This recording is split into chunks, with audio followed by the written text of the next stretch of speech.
Hey everyone, welcome back to our channel. If you're new here, make sure to hit that subscribe button and turn on the notification bell so you never miss any of our latest tips and tricks.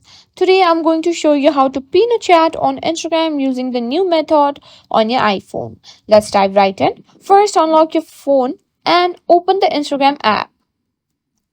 Next, tap on the messenger icon to open your direct messages, also known as DMs.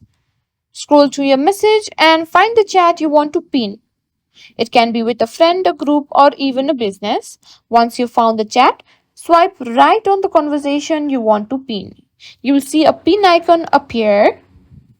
Now simply tap on the pin icon and voila, your chat is now pinned to the top of your DMs for easy access.